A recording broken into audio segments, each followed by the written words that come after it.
Salut tout le monde, c'est Juliana et je vous retrouve aujourd'hui pour une nouvelle vidéo et cette fois je vais enfin vous parler de mon expérience de l'allaitement. Ça fait très longtemps que je devais faire cette vidéo donc ça y est c'est parti.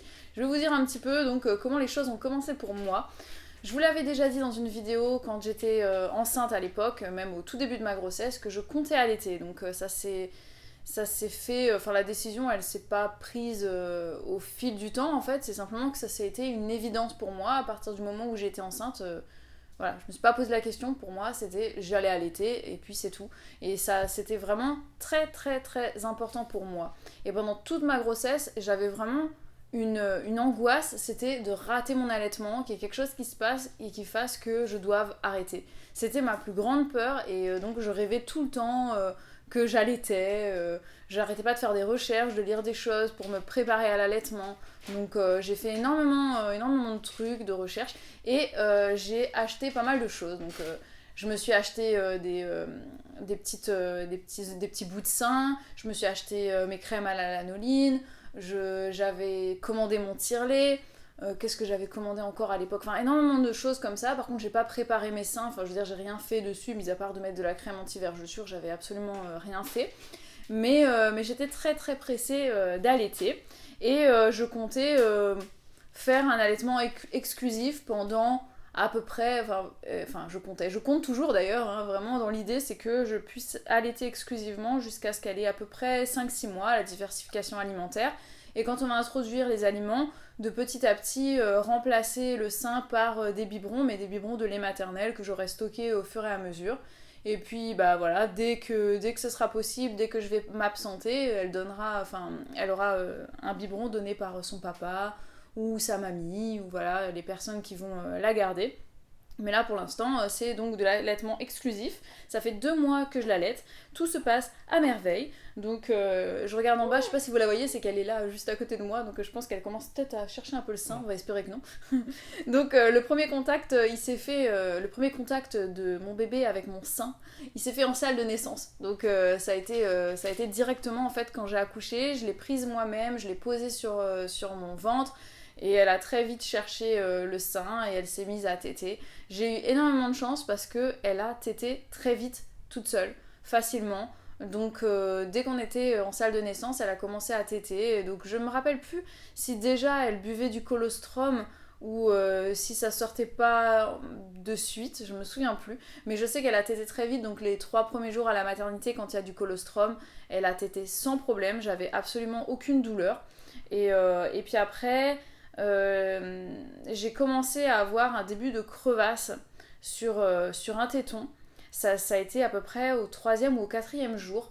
Et en fait, c'était en alterné, c'était jamais les deux tétons en même temps, et c'était tellement léger, comme je préparais mes seins en fait. C'est-à-dire que dès que j'ai commencé à l'allaiter, je mettais de la crème, bref, vous la verrez dans la barre d'infos d'ailleurs, celle que j'utilise. Je mettais cette crème avant et après chaque tété. Donc ce qui fait que mes seins ils étaient tout le temps bien nourris. Je me baladais les seins à l'air dans ma chambre à la maternité pour que ça cicatrise bien. Donc je sais qu'il y a beaucoup de femmes qui conseillent plutôt que d'utiliser de la crème de mettre du lait maternel sur les crevasses parce que ça permet de cicatriser. Mais c'est vrai qu'il faut savoir que quand on est à la maternité au début, on a juste du colostrum. Et en fait, ce qui permet de cicatriser, ça va être le lait qui est riche en lipides, en graisse. Et c'est le lait de fin de tétée. Et ça, le lait de fin de tétée, on l'a que, comme son nom l'indique, à la fin de la tétée. Et quand la montée de lait a déjà eu lieu. Donc quand on est à la maternité, on n'a pas encore la montée de lait au début. Et comme c'est là le plus souvent qu'on a des crevasses, bah, pour moi ça n'aurait pas été suffisamment efficace parce que le colostrum n'est pas riche en graisse.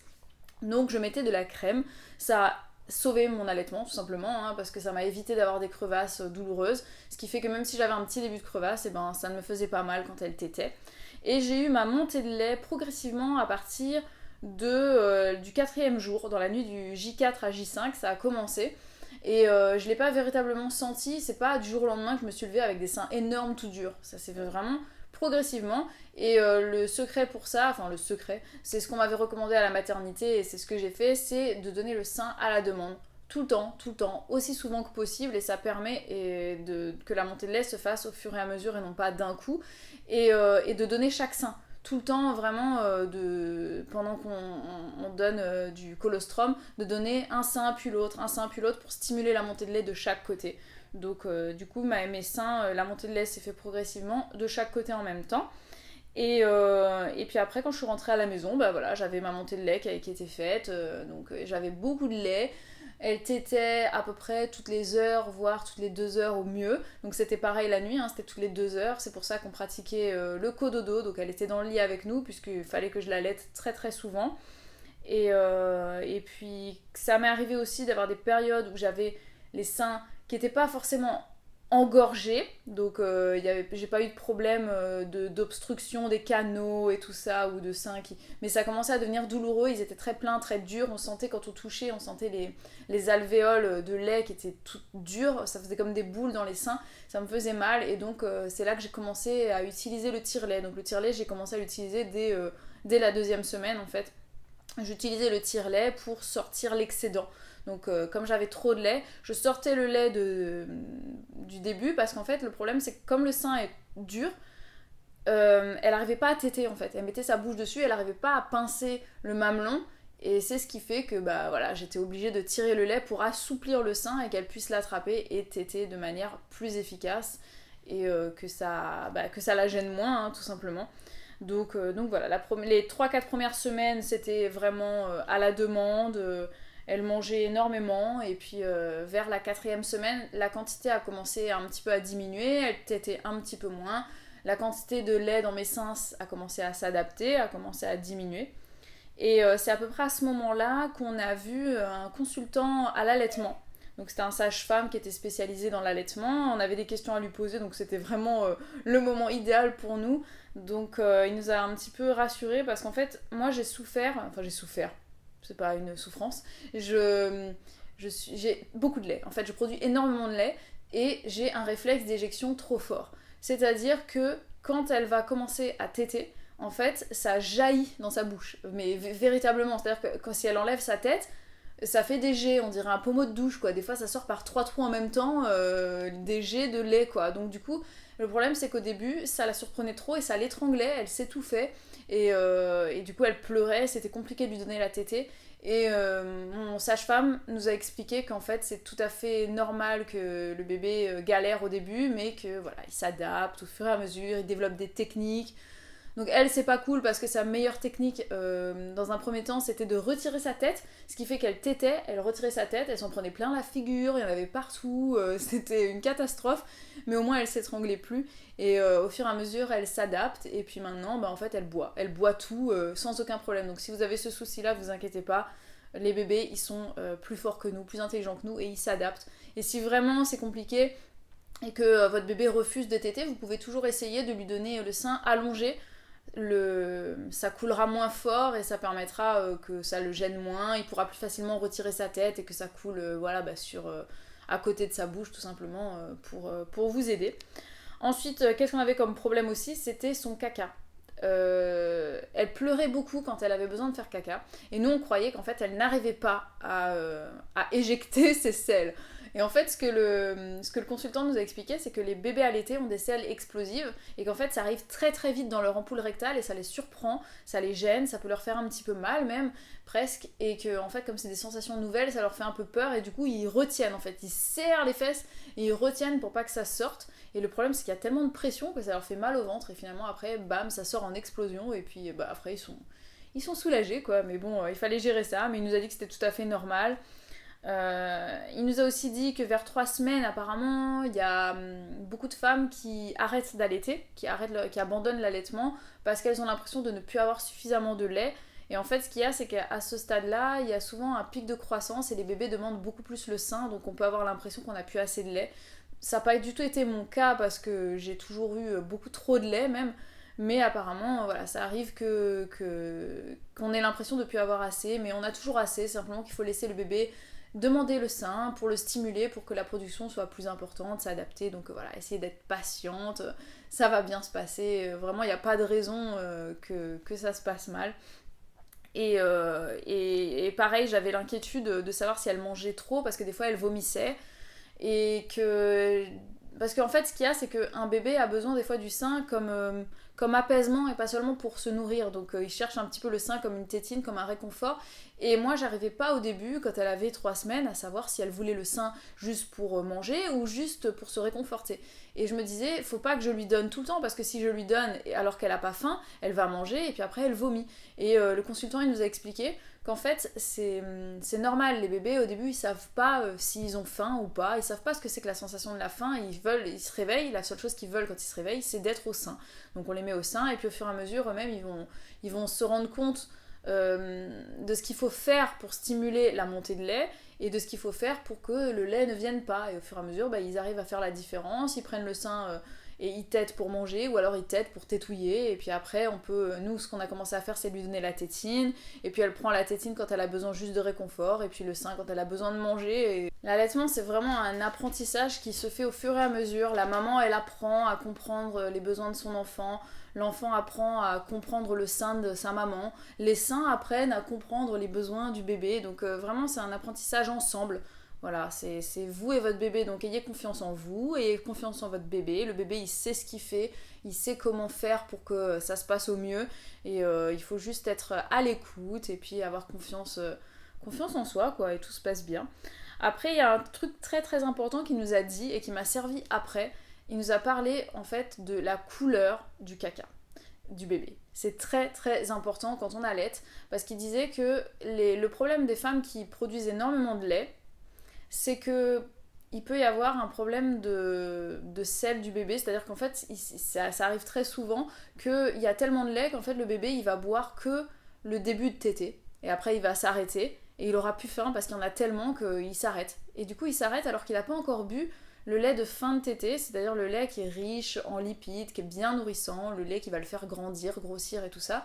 Et du coup, après, à la prochaine tétée, on va changer de sein, il va boire le début de tétée et on recommence le même cercle où il boit le lait qui est riche en sucre en fait, mais pauvre en graisse. Du coup, ce qui se passe, c'est que il a du mal à le digérer, il peut développer des coliques, avoir mal au ventre et ne pas bien prendre du poids, et il va commencer à avoir des selles vertes. Ou alors, voilà, quoi, un jaune qui n'est plus très très jaune. Les selles de bébé allaité doivent être vraiment jaune doré, et ça va être l'indicateur de ce qu'il mange en fait. Donc il faut vraiment être attentif à ça. Et c'est vrai qu'un jour, moi je me suis rendu compte qu'elle m'avait fait un petit caca qui était presque vert en fait. Et il était tout petit, mais j'ai paniqué. Et après je me suis rappelé de ce que le sage-femme nous avait dit. Et je me suis dit non, non, ça va pas, il faut que je refasse beaucoup plus attention à ma façon de lui donner le sein. Du coup en fait ce que j'ai commencé à faire pour qu'elle tète bien le lait de fin de tétée, c'est que j'enlevais un petit peu l'excédent avec mon tire-lait de lait de début de tétée, parce qu'il y en avait tellement que voilà, elle prenait que ça. Du coup, j'enlevais un petit peu, ensuite elle tétait, et en fait, tant que mon sein n'était pas vide, à chaque tétée après, je lui donnais le même, vraiment le même. Donc c'est-à-dire que des fois, j'arrivais à 3, 4 tétées avec le même sein, et ensuite je passais à l'autre côté, voilà. Donc c'est vrai qu'après on se retrouve avec une petite différence de taille entre les deux seins, parce qu'il y en a un qui est vide et l'autre qui est plein, donc c'est là qu'on comprend toute l'utilité du tire-lait qui soulage énormément, mais voilà, ça c'est si vous produisez beaucoup de lait, vraiment veillez à la couleur des selles de votre bébé, veillez bien à vider le sein entièrement avant de lui donner l'autre, tout simplement pour que vous soyez sûr que le bébé il a bien mangé tout ce qu'il faut, le début et la fin de tétée. Donc concernant tout ce qui est des montées de lait, au début j'en avais tout le temps, donc c'est pas douloureux les montées de lait, hein. C'est pas douloureux, mais on sent que voilà, ça picote un petit peu au niveau des tétons et on sait que ça va sortir, donc j'avais des montées de lait à peu près tout le temps au début, donc ça a duré je pense 1 mois et demi comme ça, presque, et à partir de la 7e semaine, ça a quasiment arrêté du jour au lendemain, que elle a tété de moins en moins, maintenant ça va être toutes les 2 heures quand elle est réveillée, ou alors toutes les 3-4 heures quand elle fait ses siestes. Et la nuit, ça lui arrive de pas téter pendant 6-7 heures d'affilée. Donc du coup, la production de lait, elle s'est adaptée à ses besoins. J'ai plus de montée de lait maintenant, mes seins ils sont tout le temps mous en fait. Et c'est très rare que j'ai des montées de lait, ça m'arrive encore, mais c'est extrêmement rare. Et sinon en fait ce qui se passe c'est que la production de lait elle va se faire en simultané en fait. C'est-à-dire que dès qu'elle va commencer à téter, la production de lait va arriver en fait. Le lait il se fait presque en même temps qu'elle tète. Donc c'est vraiment... Enfin moi ça m'impressionne. Je trouve ça vraiment trop trop fort comment le corps il est fait et tout ça, c'est impressionnant. Donc je pense que j'ai fait un petit peu le tour de mon expérience de l'allaitement. Comme je vous l'ai dit, là je suis à 2 mois, ça se passe à merveille, elle tète toujours à la demande, mais vraiment maintenant on est voilà quoi, toutes les 3, toutes les 4 heures, et je vous dis la nuit c'est même plus que ça, donc ça se passe très bien. Elle tète pas longtemps, maintenant elle tète genre franchement 10 minutes max sur un sein, et généralement maintenant elle le vide entièrement en une tétée, donc je lui donne quand même le même sein à la tétée d'après pour être sûre qu'elle a tout vidé. Et puis sinon je passe au sein voisin quoi, donc voilà, ça se passe à peu près comme ça, et c'est trop bien. Donc je vais venir maintenant répondre un petit peu, parce que je pense que j'ai répondu à pas mal de vos questions là-dedans, mais je suis sûre qu'il en reste quelques-unes, donc je vais faire le tour des dernières questions que vous m'aviez posées. Est-ce que ça grossit les seins? Est-ce que ça déforme les seins, les tétons? Et est-ce qu'on a plus de chances quand on allait d'avoir les seins qui tombent? Voilà, c'était les questions qui concernaient les côtés très glamour de l'allaitement. Donc effectivement, l'allaitement, pendant la période de l'allaitement, vous verrez que vos seins vont changer de forme, de taille. Ça, c'est une évidence, puisqu'avec la montée de lait, vous allez avoir les seins qui vont grossir. Ils vont grossir, donc ça vous arrivera d'en avoir un qui est plus gros que l'autre. C'est fréquent, c'est normal. Pendant que votre grossesse, en fait, toute la grossesse, les seins ils se préparent à l'allaitement, donc on a les aréoles qui s'élargissent, qui deviennent beaucoup plus sombres, et les tétons qui deviennent un peu plus tétonné, quoi. Voilà, je sais pas comment le dire, un peu plus long, quoi, enfin un peu plus en tétine, quoi. Donc voilà ce qui se passe pendant la grossesse, et puis après, au moment de l'allaitement, au fur et à mesure, vous allez voir que l'aréole, elle va redevenir comme elle était avant grossesse. Donc ça va s'éclaircir, elles vont rétrécir les aréoles. Les tétons, ils restent vraiment pareils. Si vous avez de la chance comme moi d'avoir une tétine, ça vous facilitera votre allaitement. Donc soyez-en bien heureuse, ne soyez pas complexée par le fait d'avoir une petite tétine, parce que ça aide énormément à l'allaitement. Mais sinon, de toute façon, il y a des embouts de sein qui sont faits pour vous aider. Et puis voilà, après, est-ce que ça fait tomber les seins? Ce qui fait tomber les seins, c'est pas l'allaitement, ça va être simplement la grossesse, parce que votre poitrine va grossir. Si vous prenez pas soin de votre peau, ou alors si vous avez une peau qui est d'une qualité à s'étirer et ne pas revenir, voilà, si vous avez la peau qui est pas assez élastique ou quoi, ça peut effectivement avoir un effet sur le fait que votre poitrine pende. C'est pareil quand on perd beaucoup de poids et qu'ensuite on a la peau qui est un petit peu flasque, donc c'est pour ça qu'il faut vraiment préparer la peau à l'allaitement pendant toute la grossesse, mettre des crèmes, des huiles pour bien nourrir la peau, préparer à lutter contre les vergetures et au côté voilà, de la peau qui devient flasque. Mais sinon l'allaitement n'augmente pas plus que ça le risque que ça tombe, enfin du moins je pense pas. On verra, je vous en parlerai de toute façon d'ici à un an quand je n'allaiterai plus, mais là pour l'instant ma poitrine est exactement la même que celle que j'avais avant la grossesse, voilà. Donc maintenant mes seins ils ont à nouveau diminué de taille, selon les jours ils sont plus ou moins gros, selon les moments ils sont plus ou moins gros, puisque voilà, ça dépend s'ils se gorgent de lait ou pas, mais quand il n'y a plus de lait dedans, ils ne pendent pas. Donc après mon cas est différent parce que effectivement j'ai des prothèses mammaires, mais ça ne... Voilà, ils ne pendent pas. Après, concernant les prothèses d'ailleurs, 2 petits mots. Vous m'avez demandé aussi si ça posait problème d'avoir des prothèses mammaires quand on allait. Donc ça dépend comment la prothèse a été insérée. Moi, elle est en sous-muscle, elle a été insérée sous le sein. Donc mon incision, elle est sous le sein, ce qui fait que les aréoles n'ont pas été touchées, les canaux galactophores n'ont pas été touchés. Du coup, je peux allaiter sans aucun souci, ça n'a aucun rapport.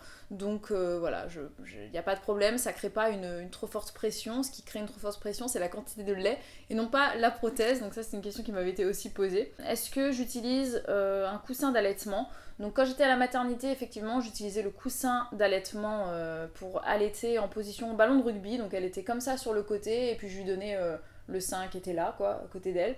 Et depuis que je suis à la maison, en fait, j'ai plus besoin du coussin d'allaitement pour allaiter. Je l'utilise plutôt pour qu'elle dorme dedans, parce qu'elle adore dormir dedans, ou moi je l'utilise aussi pour dormir. Mais par contre, je l'utilise plus pour allaiter. Pour allaiter, je suis en position de madone, comme ça, ou alors sur le lit allongé. En fait, je l'allaite un petit peu n'importe où, n'importe comment. Voilà, c'est vraiment très facile. Vous m'avez demandé mon ressenti de l'allaitement durant le séjour à la maternité, au niveau du suivi et de l'information, de l'accompagnement et tout ça. Donc moi, il faut savoir que j'ai accouché à la clinique Saint-Pierre à Perpignan, pardon. Donc je ne sais pas du tout comment ça se passe ailleurs, mais je sais que pour moi, À la clinique Saint-Pierre, c'était vraiment super, ils m'ont très très bien accompagnée. À chaque fois que j'avais des questions, ils étaient là. À chaque fois que j'avais des inquiétudes, ils étaient là aussi. J'ai même eu droit justement à une séance d'une heure avec un conseiller à l'allaitement 3 semaines après la naissance d'Elena. Donc ça, c'était vraiment super. Le petit bémol, c'est j'étais tellement suivie que j'avais un peu la sensation d'être fliquée. Donc c'était vraiment 3 fois par jour, voire 4 fois par jour, j'avais des auxiliaires de puériculture qui rentraient dans ma chambre pour me demander si elle avait bien mangé, combien de temps, si elle avait bien fait pipi, bien fait caca et tout ça. Et des fois j'avais un peu la sensation d'être fliquée, quoi, tout simplement. Et c'est vrai que comme c'est un moment où, avec la chute d'hormones, où on a peur d'être une mauvaise maman, de pas bien faire les choses, c'est pas toujours le bienvenu, même si effectivement c'est pour le bien-être de notre enfant. Et puis il y a aussi une auxiliaire de puériculture qui m'a un petit peu... qui a été un peu stressante en fait, voilà, sur le fait que... un peu insistante sur le fait que j'avais des prothèses mammaires et que ça risquait de foirer mon allaitement. Et voilà, je trouvais ça un petit peu... pas déplacé, mais presque quoi. Et après, je comprends que tout le monde ne connaît pas le sujet, que ça peut prêter à confusion, on se pose des questions et tout, mais voilà. Dans mon cas, prothèse sous le sein, les canaux n'ont pas été touchés, donc ça n'a absolument aucun rapport et aucun impact. Comment savoir si elle prend assez au sein ? Donc c'est vrai qu'on ne peut pas mesurer, à l'inverse des biberons où c'est gradué, on voit ce qu'on lui donne, on voit ce qui sort, on voit ce qu'elle boit, ce qu'elle ne boit pas. Le sein n'est pas transparent, hein. Jusqu'à preuve du contraire, on ne voit pas à travers, donc on ne sait pas combien elle boit. Mais par contre, c'est très simple de savoir si elle boit assez. C'est la prise de poids, bien évidemment, et les couches. Donc il faut énormément regarder les couches, le nombre de couches mouillées qu'elle fait par jour. Donc vous regardez si elle fait beaucoup pipi, ça veut dire qu'elle boit suffisamment. Et puis après, vous développerez des astuces, et puis vous allez finir par connaître votre enfant, connaître vos sensations. Je sais que pour moi, quand elle tète activement et que le lait coule dans sa bouche, et il y a l'autre sein qui s'ouvre tel un robinet et qui dégouline, donc je sais qu'elle boit, et puis ça s'entend, ça se voit, on la voit déglutir, on l'entend déglutir, c'est vraiment une évidence, vous verrez, vous poserez vraiment même plus la question. Est-ce que tu utilises des bouts de sein ? Donc les bouts de sein, c'est le truc en silicone, je pense que j'en ai là sous la main, je vais vous les montrer tout simplement pour ceux qui ne savent pas ce que c'est. Je vais essayer de le faire à une main, c'est pas chose aisée. Voilà, on y arrive. Tout est possible. Donc voilà, c'est ça. C'est un petit truc en silicone comme ça, avec un téton au bout et des petits trous. Donc vous posez ça sur votre bout de sein, et puis ça permet au bébé d'avoir une tétine à téter. Donc c'est quelque chose que j'avais acheté, non pas parce que j'ai pas de tétine au bout de mon sein, mais c'est surtout parce que j'avais peur d'avoir des crevasses, et je sais que ça peut aider quand on a des crevasses d'avoir ça pour protéger un petit peu le mamelon. Donc finalement je m'en suis jamais servie, j'en ai jamais eu besoin puisque j'ai jamais eu de crevasses, et puis parce que j'ai des bonnes tétines, mais donc ça peut énormément servir si on a ce problème là. Est-ce que allaiter ça fait mal ? Quelle est la sensation ? Donc ça, c'était ma plus grande peur, je crois, avant d'allaiter, c'était d'avoir mal au sein. Parce que même si c'est peut-être trop d'informations sur moi, je ne sais pas, c'est peut-être trop intime, mais j'ai les tétons extrêmement sensibles. Depuis que j'ai refait ma poitrine, ils sont encore plus sensibles. Donc quand on me titille le téton, ça me fait mal tellement ils sont sensibles. Donc j'avais très peur d'avoir mal. Le fait d'avoir un bébé tout le temps suspendu à mon téton qui tire dessus, j'avais vraiment l'angoisse que ça me fasse mal.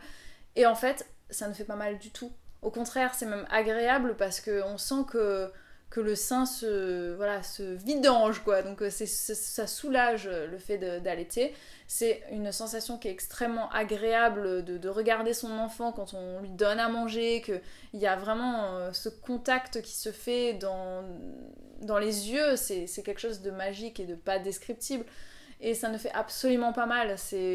Au contraire, si ça fait mal, c'est qu'il y a quelque chose qui va pas dans la façon d'allaiter, il y a une position qui est pas bonne, un angle qui est pas correct. Allaiter, ça ne doit pas faire mal. Si ça fait mal, c'est qu'il y a quelque chose à corriger. Voilà. Est-ce que notre alimentation a des effets sur la qualité du lait ? Et est-ce que boire du café, c'est possible et tout ça ? Donc le consultant à l'allaitement, on lui avait posé cette question-là, nous, parce que je me demandais s'il y avait des aliments qui pouvaient être allergènes, si elle pouvait développer des intolérances et tout ça. Il nous a dit qu'il y avait une quantité très infime qui passait dans le lait en fait, de ce qu'on mange. C'est comme s'il y avait un tri, un filtre, et donc tout ne passe pas et ça met du temps à passer, et c'est une quantité qui est très faible. Donc apparemment il n'y aurait pas vraiment de lien entre ce qu'on mange et les effets sur le bébé. Bien sûr, évidemment, l'alcool passe, donc si vous allaitez, si on allaite, c'est mieux d'éviter. Donc moi ce que je fais, c'est que je ne bois pas, tout simplement, parce que j'ai lu et j'ai entendu qu'on peut boire un petit peu un verre de temps en temps et que ce serait mieux qu'on boive l'alcool après avoir donné le sein plutôt que avant, en toute logique. Pour pas me poser la question, je ne bois pas, tout simplement. Hein. Quand on a passé 9 mois à ne pas boire une goutte d'alcool, hein, on peut continuer un petit peu pendant l'allaitement, généralement, moi ça me dérange pas du tout. Et puis pour ce qui est du café, du thé et tout ça, c'est plutôt pour le côté excitant, est-ce que ça peut peut-être empêcher le bébé de dormir et tout. Donc au début j'évitais, et maintenant ce que je fais, c'est que de temps en temps, je m'accorde un petit café ou alors une chicorée café que je vais prendre une fois par jour par exemple, mais dans la journée, pas le soir. Et puis voilà, ça, il n'y a pas de souci. Si vous aimez votre café, parce qu'il y a quelqu'un qui m'a demandé ça, voilà, on peut garder le café. Si on prend une tasse par jour, ça ne devrait pas avoir d'impact sur le sommeil de bébé. Comment bien donner le sein? Donc ça, je vais pas vous faire de cours là-dessus, hein, parce que tout simplement, quand vous allez accoucher, quand vous allez aller à la maternité, il y aura des sages-femmes et il y aura des auxiliaires de puériculture qui seront là, qui seront en direct live avec vous, qui vont vous prendre votre sein et qui vont le mettre dans la bouche de votre bébé pour vous montrer comment on fait. Mais vraiment, ce qui est le plus important, c'est la position du téton dans la bouche du bébé. Il faut vraiment que le bébé soit en canard comme ça et qu'il ait la langue en bas comme ça et le téton qui touche son palais.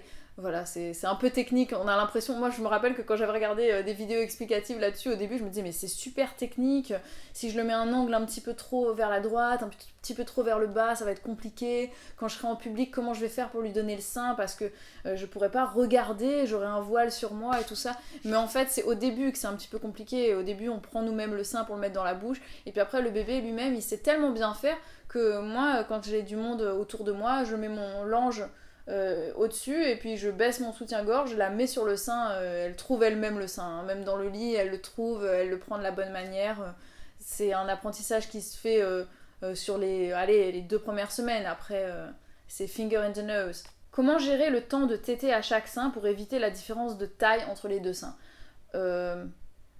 Vous aurez, et on aura tous, à chaque fois qu'on allaite, une différence de taille entre les 2 seins, tout simplement parce que s'il y en a un qui est vide et l'autre qui est plein, ils ne peuvent pas être de la même taille.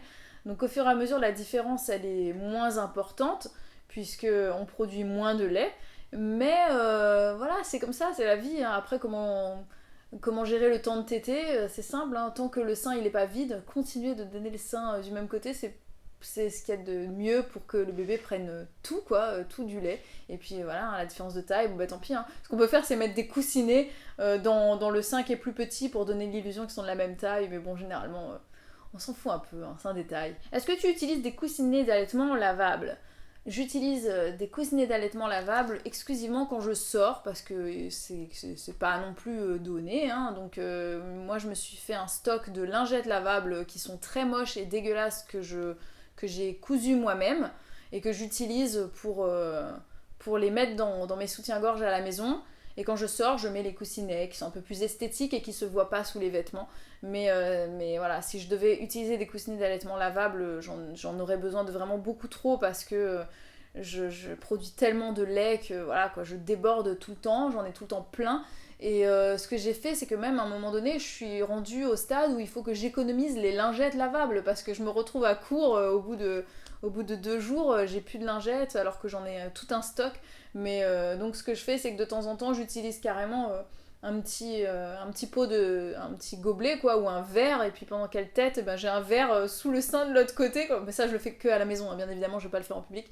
Donc j'ai le verre de l'autre côté parce que ça coule, quoi, mais ça coule, c'est pas un goutte à goutte, c'est vraiment, ça dégouline de l'autre côté, donc je fais ça. Et puis quand ça m'arrivait, je le fais beaucoup moins maintenant puisque j'ai plus autant de montée de lait, mais quand ça m'arrivait d'avoir de fortes montées de lait, ce que je faisais, c'est que quand je sentais que ça montait, eh ben, j'allais au-dessus du lavabo dans la salle de bain et puis j'attendais que mes seins vident ce qu'ils aient à vider. Voilà, donc c'est pas très esthétique, c'est le côté vraiment pas glamour de l'allaitement qu'on nous dit pas, hein. C'est que voilà, quoi, quand on a beaucoup de lait, ça coule à profusion tout le temps, partout, n'importe où. Donc ça c'est pas cool, et qu'après ça pue sur les vêtements, on est obligé de se changer, voilà, il y a quelqu'un qui m'avait demandé les trucs pas glamour que j'ai appris avec l'allaitement, c'est ça. C'est le côté voilà, que ça peut déborder de partout. Après, c'est pas le cas de tout le monde, hein. Moi je parle de mon cas parce que j'ai une grosse production, et c'est vrai que ça, c'est le côté qui est pas très cool, quoi. Utilises-tu ton lait à d'autres fins?